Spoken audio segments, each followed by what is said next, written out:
Chers amis, au nom de moi-même, que je représente aujourd'hui avec une légitime fierté, je tiens à saluer la mémoire de l'inoubliable Coluche qui, en créant les restaurants du cœur, a donné à manger aux défavorisés et m'a libéré par là même de ce problème, ce qui me permet de jouer au golf en toute tranquillité pendant que des bénévoles font chauffer les marmites.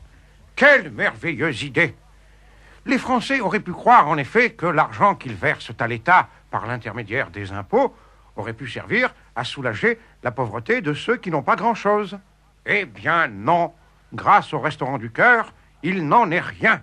L'État peut consacrer tout son argent à des tâches plus nobles et plus utiles.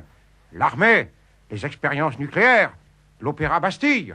Et il nous reste même de quoi acheter quelques toiles de maître pour agrémenter les bureaux de nos ministres. Hein, n'est-ce pas, mon cher Charras, homme de goût devant l'Éternel? Hein, si.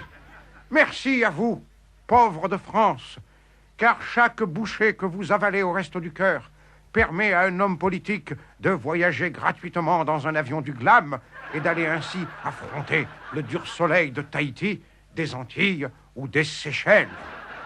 Je déplore toutefois que cette institution magnifique se limite à la restauration. Hein. Si elle pouvait débarrasser l'État de ses autres charges subalternes et onéreuses, telles que la sécurité sociale, la retraite des vieux, la sécurité, etc., etc. Ne pourrait-on pas créer les commissariats du cœur, hein? Comme les pauvres deviennent souvent des petits délinquants pour pouvoir manger, ils seraient pris en charge du début à la fin. Voilà. Véronique Colucci me disait tout à l'heure cette vérité épouvantable. 1 Français sur 100 ne mange pas.